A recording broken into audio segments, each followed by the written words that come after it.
Okay, I actually forgot my microphone at the CP building, so today we use my laptop microphone. So if the sound will be worse. It used to be bad. Now today it will be worse, but I hope it's okay. All right. So the second part of this course, we'll talk about number theory, but we'll look at them in terms of like beautiful mathematics, and we'll give you a lot of applications. Okay, so that you can appreciate the beauty of math and enjoy the applications as well. Okay, so that's the idea, and we'll see many of the proof techniques that you've learned from the first part, and we'll learn a few interesting algorithmic techniques as well, like recursion and everything. Okay. All right. So why do you want to learn number theory? So the idea of number theory is to we talk about integers and divisibilities. Okay. It used to be thought to be a useless branch of mathematics, but not anymore. The reason is that the topic itself is very beautiful and it has many applications in cryptography and error correcting codes.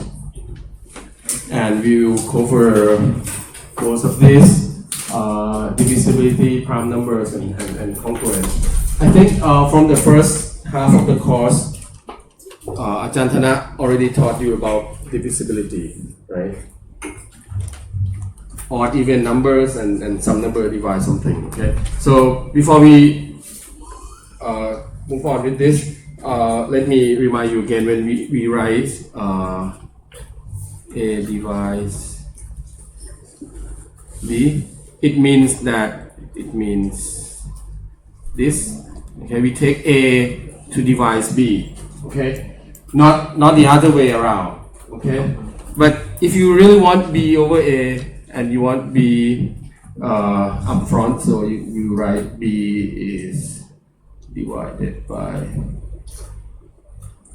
A. Okay, so the divide is like you divide someone. Okay, so it's gonna be like this. Okay, and also we will use the notation like when we say A divides B. Okay, we typically mean that B is multiple of A. So we usually means like A divides B as well, something like this.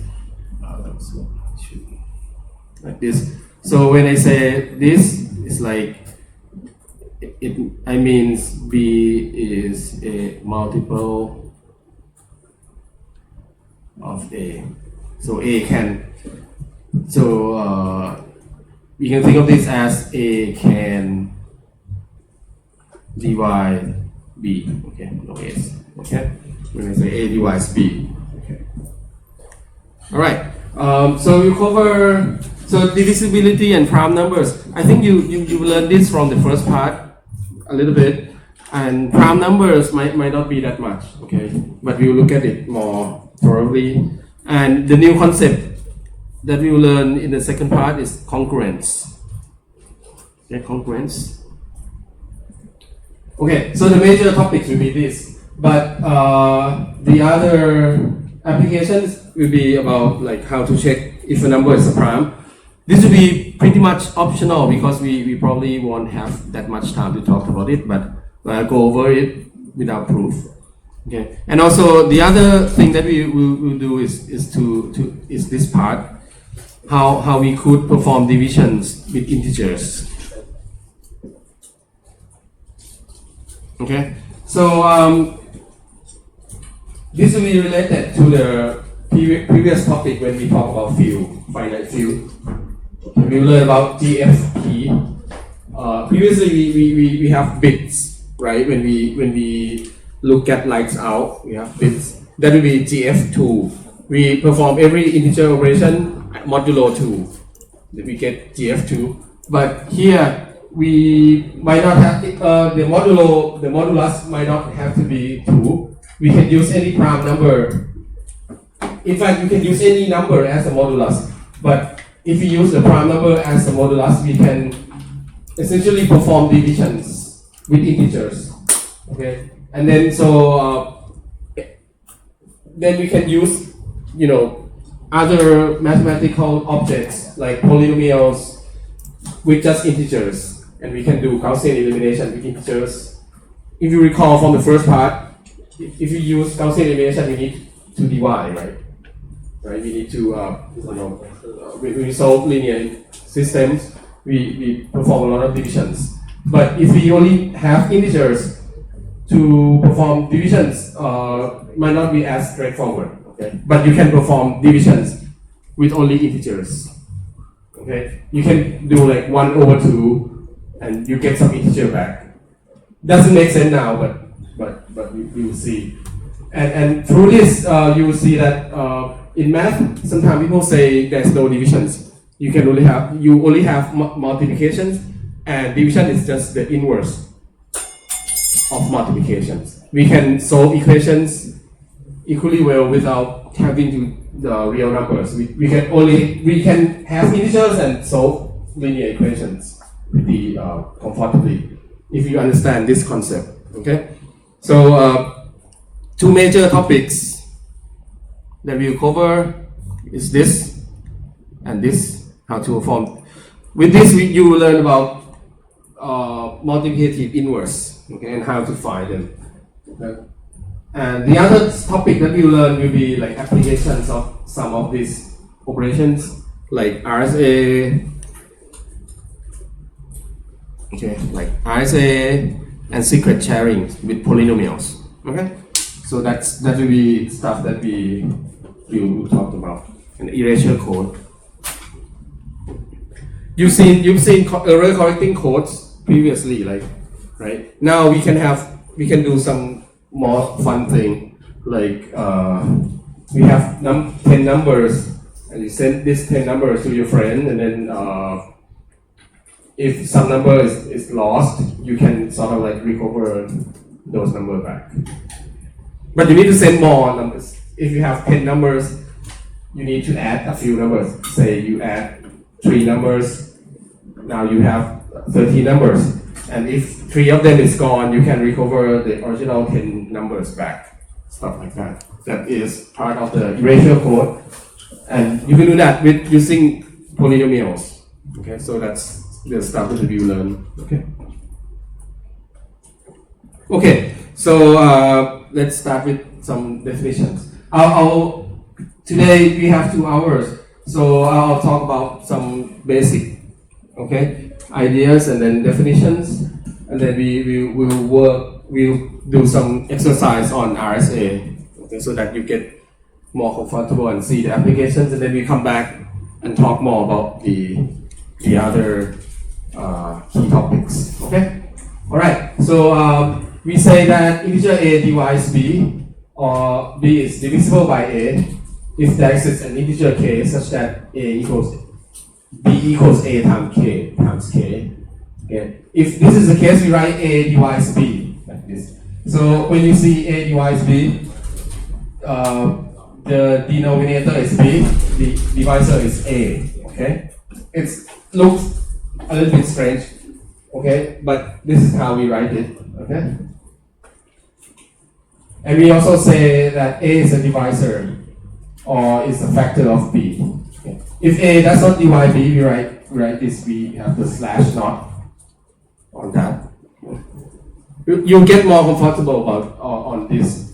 Okay, so when you say a divides b, so don't get confused between a divides b and a. Okay, different thing. Okay, so if the right one is like you take a and then you use b to divide a. Okay, so they're different. Okay, so this is the same as a divides b. Okay, not the same as this. Okay. All right. So let's get some quick practice. Okay, so let me write it here.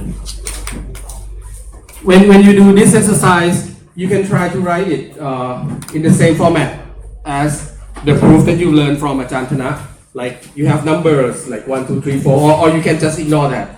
Okay, I'll give you the answer. I'll give you the solution or the proof in the first format, and then I'll rewrite it so that it's more concise. But any format would work fine with me. Okay, so let me give you the definition. We write a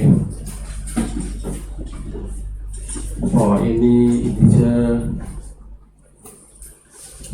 x and y, we say that x divided y if the exists an integer k such that y equals kx. So this is the definition that you can use. If let me pass it a little bit for you. Okay. So we say for all integer x and y. So I just write this so that you see. You know the for all for some, right? Okay. The universe is integers. We say that x divides y into the x is integer k such that y equals kx.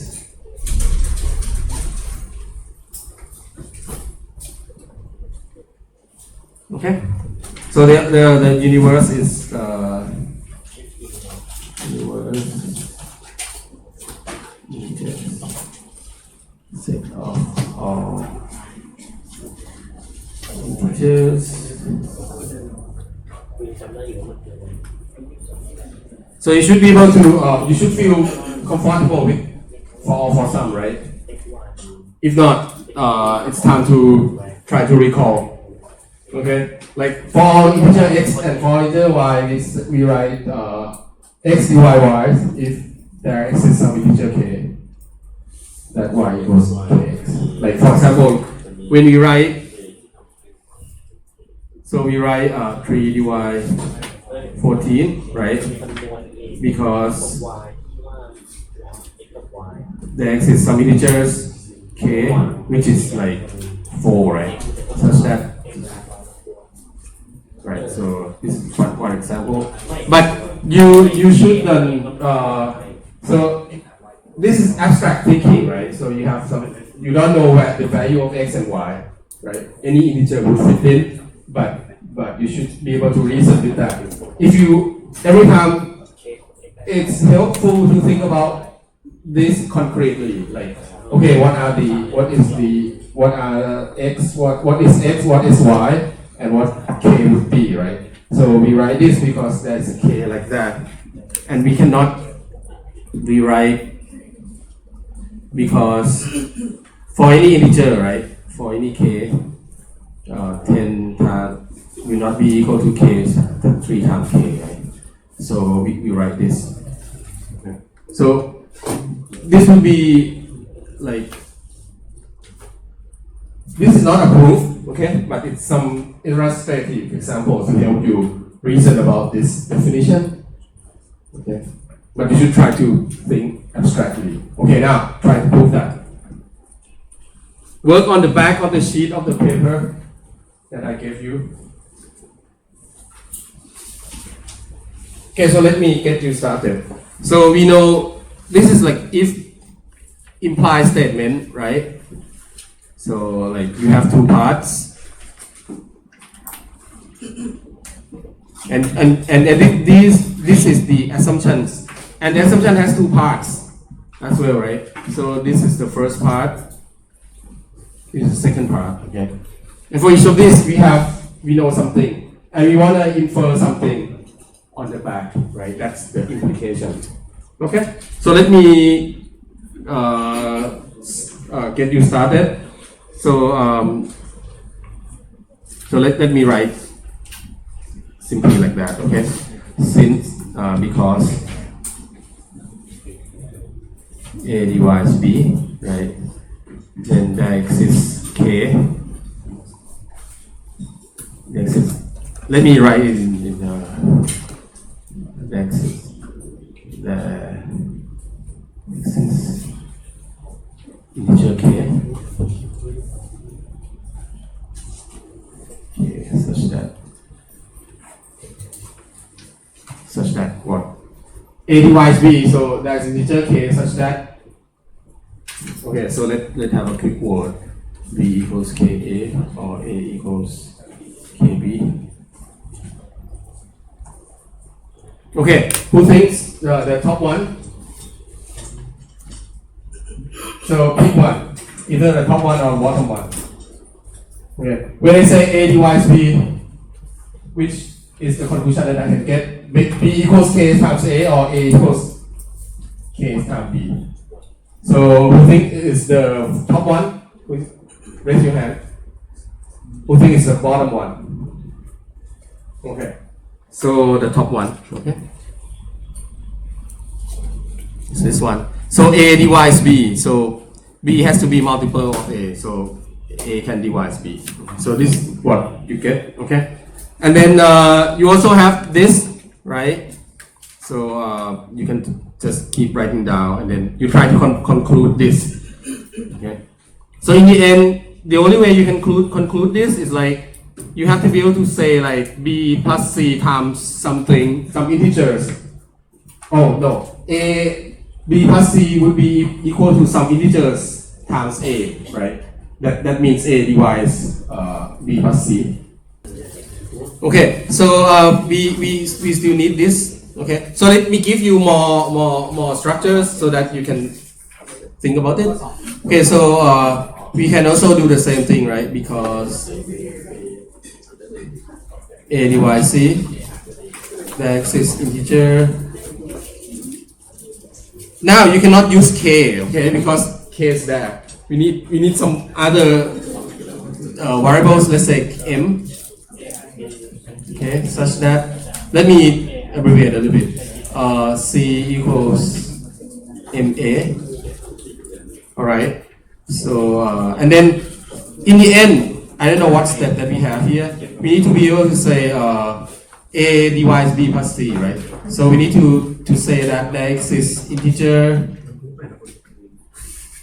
X, okay, such that B plus C equals AX, right? So this is our goal, right? In the end, we should be able to say this. When we say this, it's the same thing as A divided B plus C. Okay. So what we've just done in these three steps, what we've just done in these three steps is basically take out the definitions. Okay, we use definitions and we, instead of like having some wording like that, we put the wording like mathematical notation into its definitions. That's it. We haven't do any thinking. There's no logic. Okay, we haven't write any proof. We just like, okay, so this is a definition and we put it out. Okay, but now from the second step to the last step, that's where we need to think. Okay, so to be able to take the mathematical notation and put the definition in, that requires some skills, mathematical skills like formalities, formalisms. But you should be able to do that. Okay, you might not be able to do that like with ease. Like take some thinking and take some effort, but in the end, it should be like the easy part. Okay, the harder part is to go from this to the last step. Okay, but in this case, it's not that very hard, right? So then we look at then from 1 and 2. Okay, we know that B plus C equals KA plus MA, right? So if you need to put some comments, it's like I don't know, you add two numbers, you get the same. You have two numbers that are equals, then you get the two numbers that are equals. But yeah, I'll just skip that. And this is like k plus m a. Are we done? Are we done yet? We almost there. Okay. We get some kind of a form that we want. Okay. So we here. So we need integer x, and we have this thing. Okay. But we finally need to say something about this guy, right? Okay. The end we need x to be an integer, but is this guy an integer? Yes. Right. So we need to say one more thing. Okay. So since the only x, k, and m, why are they? Why is this number an integers? So we need to say since k and m are integers, k plus m is an integer. Okay. So therefore, the x is integer x such that b plus c equals ax. Okay, so that x is like k plus m, right? Okay, then so we can conclude that. So this implies that a divides b plus c as required. Okay, so the only logical step that we need to work is this step 3 and 4. The other will be like, if you can understand the definition, you can just write it down. Okay. So let me again try to do this quickly on this problem. Okay. If you you don't have. Okay. So let me try to do this really quickly. Okay. Before we do this, before I do that, let me write the whole thing again, but without the numbers. Okay. In this part of the course, we will not really stick to that numbering format because it takes a lot of space, and I think you sort of like because you are familiar with it. We will just, the way we do it is like we will write the same thing, okay, exactly the same thing, but without number. So you can have the number in your head, okay. Okay, so we do this, okay. So because, but sometimes we combine steps because a divide b and a divide c, there exists integers k and m such that b equals a k times a and c equals m times a. Okay, so we combine step a little bit so that it's shorter, but you don't have to do this. But I'm lazy, I don't want to write the same sentence many times. Okay, and then we can say thus b plus c equals k times a plus m times a equals k plus m times a, and then since k and m are integers, k plus m is also an integer. Therefore, there exists an integer x equals k plus m such that b plus c equals a times x. This implies that a divides b plus c. So same thing, okay? It's exactly the same thing as we wrote previously, but just without the number. So when you see the proof without the number, you should be able to like put in the number yourself, okay? It needs a little bit more, keep tracking, thinking stuff. remembering stuff, but you should be able to do that. Okay. By the way, the slides, you know that I have posted the slides, right? The written one. ผมแปะไอ้ที่เขียนไว้ทุกอันถ้าไม่ลืมนะครับจะอยู่ใน class. It will be in the classroom, and also there will be a GitHub repository where everything is there, so you can take a look. Okay. If I'm lazy, maybe it takes me a week to upload it. But if I'm not too lazy, like after class or a few days after class, it should be there. Okay. So you don't have to like write down everything that I write. So it should save you time. But you should spend time thinking. Okay. Try to think along. You know, by keep writing like keep if you keep writing, you can exercise the muscle of your hands. Okay, that's something that might be kind of useful, but might not be that much. You should think along. That would exercise the muscle of your head in your brain. Okay, so that's the most important thing. All right. So